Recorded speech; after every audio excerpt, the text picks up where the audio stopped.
ഇക്കഴിഞ്ഞ പ്രളയത്തിന്റെ സമയത്ത് പുഴയും കടലും യോജിക്കുന്ന സ്ഥലം ഇത്. അങ്ങനെ പുഴയിലെ വെള്ളം കടലിലോട്ട് യോജിക്കുക, ആ ഫ്ലോയിൽ തന്നെ ഇതും അതിന്റെ ഒപ്പം പോയത് കടലിലേക്ക്.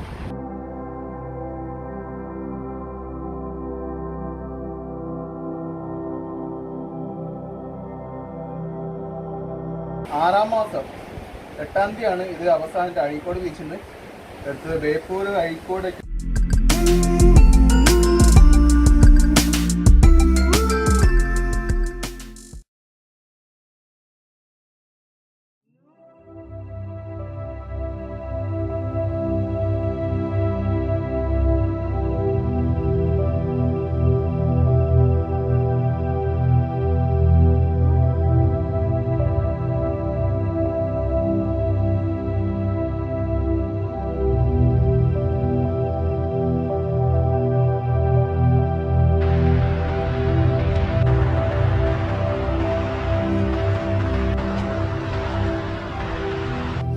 എല്ലാവർക്കും മറ്റൊരു ബ്ലോഗിലേക്ക്. കണ്ണൂരിലെ ഐക്കര ബീച്ചിലാണ് ഉള്ളത്. ഇവിടെ കഴിഞ്ഞ ദിവസം ഒരു കപ്പലടിഞ്ഞു, കാറ്റ് തടിഞ്ഞാന്ന് പറഞ്ഞ. അപ്പോൾ മൊത്തം തുരുമ്പടിച്ച കപ്പലാണ്. ആ കപ്പല് കാണാൻ വന്നിരിക്കുകയാണ് ഇപ്പോൾ ബീച്ചിലുള്ളത്. അത് കാണുന്നതാണ് കപ്പല്. അപ്പോൾ ഇതാണ് കപ്പല്. ഓഷ്യൻ എന്തോ ഒരു പേരിട്ടിട്ടുണ്ട്, ക്ലിയർ ഇല്ല. തുരുമ്പടിച്ചിരിക്കും, മാലയാന്ന് തോന്നി ഇതിന്റെ പ്രോപ്പർ പ്ലേസ്. കപ്പല് മൊത്തം തുരുമ്പടിച്ചിരിക്കുകയാണ്. ഏതാണ്ട് 2 മാസത്തോളമായി ഇത് ഇവിടെ തന്നെ കിടക്കുന്നത്. അപ്പൊ കപ്പലിൽ കയറാനുള്ള വഴി നോക്കിയാണ് എല്ലാവരും. ഇവിടെ നമ്മള് കപ്പലിൽ കയറാൻ വലിയ സൊല്യൂഷൻ നോക്കി. ഇത് ചെറിയൊരു ബോട്ടാണ്, കപ്പൽ ഇതാണ്. അപ്പൊ ഇതിന്റെ സൈഡിൽ കിടക്കുന്നതാണ് ഈ സാധനം. ഇത് കേരളത്തിന്റെ കേരള രജിസ്ട്രേഷനിലെ വണ്ടിയാണ്, സാധാരണ മീൻ ബോട്ടാണ്. കപ്പലിലേക്ക് കയറാൻ ഒരു സൊല്യൂഷൻ ഇല്ല. മുന്നേ ഇവിടെ ഏണിയൊക്കെ ഉണ്ടായിരുന്നു അവിടെ നടുക്ക്, പക്ഷെ ഇപ്പൊ ഏണിയില്ല, കയറില്ല, ഒന്നുമില്ല. എടാ കയറാൻ പറ്റോ? കൂളായിട്ടാ? എന്നാ പിന്നെ കയറി ചാടിക്കോ. കാലില് സ്റ്റിച്ച് ഇട്ടാണ് ഈ കയറുന്നത്. മെയ് 2019 ഈ ബോട്ട് വർക്കിംഗ് ആണ്. അവസാനമായിട്ട് ഇത് ഓടിയേക്കണത് 6-ാം മാസം 8-ാം തീയതിയാണ് ഇത് അവസാനത്തെ അഴീക്കോട് ബീച്ചിൽ നിന്ന് എടുത്തത്. ബേപ്പൂർ അഴീക്കോടൊക്കെയാണ് സ്റ്റാർട്ട് ചെയ്തത്. ഓരോരുത്തർ സിഗ്നേച്ചറും ഉണ്ട്. ബോട്ട് പെട്രോളിങ്, പിന്നെ ഒരു തുരുമ്പ് പിടിച്ച ചാവി.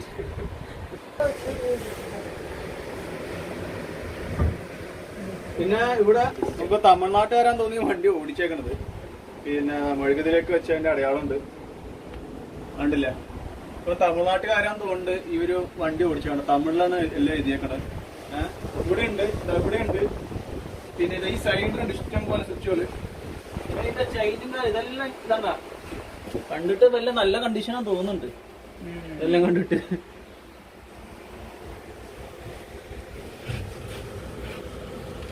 പിന്നെ ഇവിടെ ഗിയറും കാര്യമൊക്കെ ഉണ്ട്, ബ്രേക്കാണ്. ഇതെന്താ സാധനം അറിയില്ല.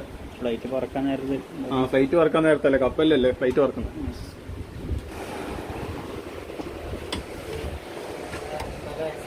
ഇതിനകത്ത് കുറെ ലീഗൽ പേപ്പേഴ്സ്, ഇതിന്റെ രജിസ്ട്രേഷനും കാര്യം, welfare fisherman welfare fund board, പിന്നെ ഇതിന്റെ രജിസ്ട്രേഷൻ എന്ന് തോന്നുന്നു. കൃഷ്ണാണ്ണന്റെ വണ്ടി.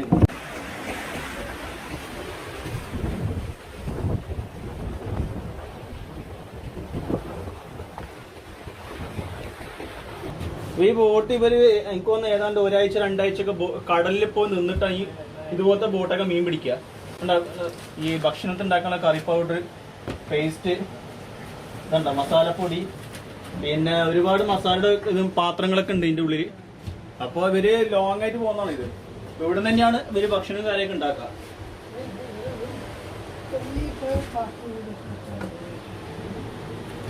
ആഹാ, മൊത്തം പാറ്റനാണ് ഇവര് കഴിക്കാറ്. മറ്റൊരു മുറിയാണ് ഇവിടെ. ഇത് നോക്കാം.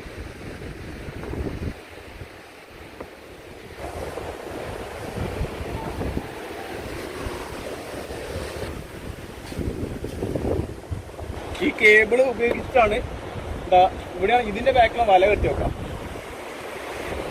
കടലിൽ എറിഞ്ഞ വല തിരിച്ച് ബോട്ടിലേക്ക് കയറ്റാൻ ഉപയോഗിക്കുന്ന കേബിൾസ് ആണിത്. പിന്നെ കണ്ട കയറും കാര്യങ്ങളൊക്കെ, ആങ്കർ. ഇതുപോലത്തെ അറകളിലാണ് ഇവര് മീൻ സൂക്ഷിച്ചു വെക്കുക. ഏതാണ്ട് ഒരാഴ്ച വരെ മീൻ ഫ്രഷ്. ഈ ഐസും കാര്യം ഇവര് ഹാർബറിൽ നിന്ന് തന്നെ വണ്ടിയിൽ ഫില്ല് ചെയ്യും. ഇവിടെ വരുന്നവർക്ക് ഒരു ഹാർബറുണ്ട്, ആ ഹാർബറിൽ കാണിച്ചു തരാം. അപ്പോൾ അതിൽ ഞാൻ നേരത്തെ വരാൻ നേരത്ത് ഒരു ബോട്ടിലേക്ക് നേരിട്ട് ഐസ് ഇടുന്നുണ്ടായിരുന്നു. പറ്റുമെങ്കിൽ ഞാൻ കാണിച്ചു തരാം. ഇതാണ് ഈ വണ്ടിയുടെ രജിസ്ട്രേഷൻ, ഈ ഫോർട്ടിന്റെ രജിസ്റ്റർ, കേരള രജിസ്ട്രേഷൻ ഞാൻ. ഇതുപോലത്തെ അറകൾക്കകത്താണ് ഇവര് മീനിനെ സൂക്ഷിച്ചു വെക്കണ്ട. നല്ല ആഴുണ്ട് ഇത്. ഇതിനകത്ത് എത്ര കിലോ മീൻ കൊള്ളുമെന്ന് അറിയില്ല. പിന്നെ ഒന്നുകൂടെ ഉണ്ട്,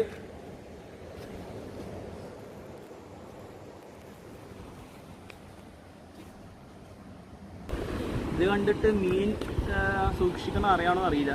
കാരണം മറ്റേതുപോലെയല്ല, മൊത്തം സൈഡ് മൊത്തം തുരുമ്പാണ്, ഇരുമ്പാണ് വെച്ചേക്കുന്നത്, മൊത്തം തുരുമ്പടിച്ചെടുക്കുന്നുണ്ട്.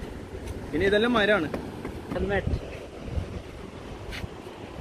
ഓഷൻ റൂളർ അതാണ് കപ്പലിന്റെ പേര്. ഈ ബോട്ടിന്റെ പേര് സെയിന്റ് ജൂഡ്, നമ്മൾ ഡൂഡ് എന്നൊക്കെ വിളിക്കും പോലെ ജൂഡ്. മൊത്തം തുരുമ്പടിച്ചിരിക്കുകയാണ്. കപ്പൽ ഇവിടെ എത്തിയിട്ട് ഏതാണ്ട് 2 മാസം ആവുന്നുണ്ട്. ഈ ബോട്ട് എത്രയെന്ന് അറിയില്ല.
നമ്മളെ ഈ കപ്പലിന് ഒരു സ്റ്റോറി ഉണ്ട്. ഇതിവിടെ ശരിക്കും പൊളിക്കാൻ കൊണ്ടുവന്ന കപ്പലാണ്. ഇക്കഴിഞ്ഞ പ്രളയത്തിന്റെ സമയത്ത് 2 മാസം മുന്നേ ഇവിടെ സിൽക്ക് എന്ന് പറഞ്ഞ സ്ഥലമല്ല, ഐക്കര പോർട്ടിന്റെ അവിടെ അല്ലേ. അപ്പൊ അവിടുന്ന് അതൊരു പുഴയുടെ ഭാഗമാണ്. അപ്പൊ അവിടുന്ന് വെള്ളപ്പൊക്കത്ത് ഈ സാധനം പൊരിച്ച്, അതായത് പുഴയും കടലും യോജിക്കുന്ന സ്ഥലം ഇത്. അങ്ങനെ പുഴയിലെ വെള്ളം കടലിലോട്ട് യോജിക്കുക, ആ ഫ്ലോയിൽ തന്നെ ഇതും അതിന്റെ ഒപ്പം പോയത് കടലിലേക്ക്. തെരയില് തിരിച്ച് ഇവിടെ കരയിലേക്ക് അടിയായിരുന്നു. ഇത് ഏതാണ്ട് അതിന് ശേഷം വന്നൊരു ബോട്ടാണ് ഇത്. അപ്പോൾ ഇതേപോലത്തെ വേറൊരു ബോട്ട് ധർമ്മടത്തുണ്ട്, അത് പൊളിക്കാനൊക്കെ തുടങ്ങി. ഇത് പൊളിക്കാൻ വേണ്ടി വെച്ചാണ്. ഇതിവിടെ കഴിഞ്ഞ ദിവസമൊക്കെ ഇവിടെ ഏണിയും കാര്യങ്ങളൊക്കെ ഉണ്ടായിരുന്നു. അകത്ത് മൊത്തം പൊളിച്ചേക്കാണ്. അപ്പോൾ ആൾക്കാർ കയറി കഴിഞ്ഞാൽ പരിക്കും കാര്യങ്ങളും ഉണ്ടാവും. ഇപ്പോൾ നോക്കിയാൽ കാണാം പല ഭാഗം തകർന്ന് കിടക്കുന്നുണ്ട് ബോട്ടിന്റെ അകത്തൊക്കെ.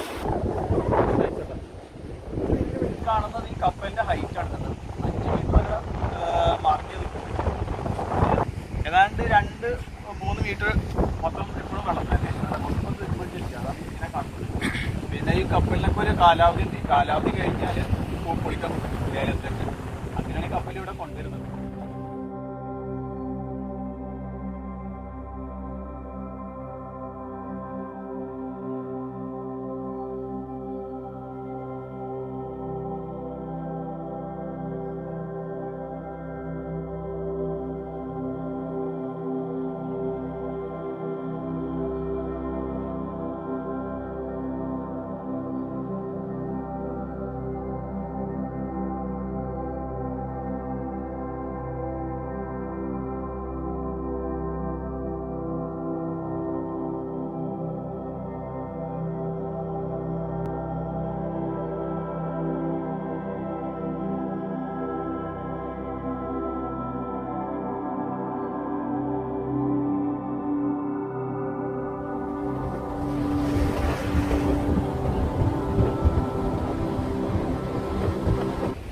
അധികം ടൂറിസ്റ്റ് ഒന്നും വരാത്തൊരു ബീച്ചാണിത്. അതുകൊണ്ട് തന്നെ നല്ല ക്ലീനാണ്. നമ്മളെ പയ്യാമ്പൽ ബീച്ചൊക്കെ നോക്കിക്കഴിഞ്ഞാൽ മൊത്തം പ്ലാസ്റ്റിക് മാലിന്യമാണ്. അവിടെ ടൂറിസ്റ്റുകൾ ഇല്ലാത്തതിന്റെ അനുഗ്രഹമാണ് ഈ ബീച്ചിനുള്ളത്.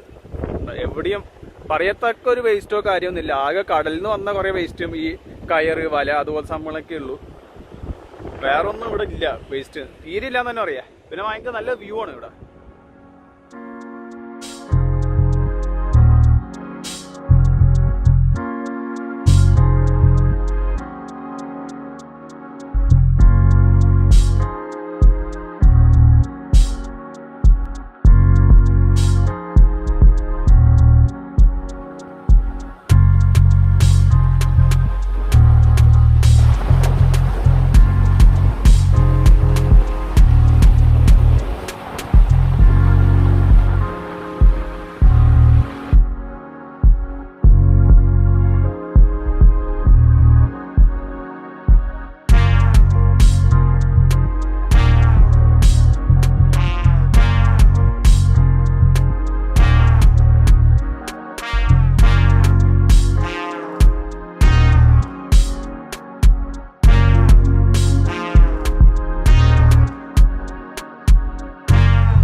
അപ്പോൾ ഇതാണ് ഞാൻ നേരത്തെ പറഞ്ഞ ഈ ഐസ് ഫാക്ടറി. ഇതാണ് ഐസ് ഫാക്ടറി.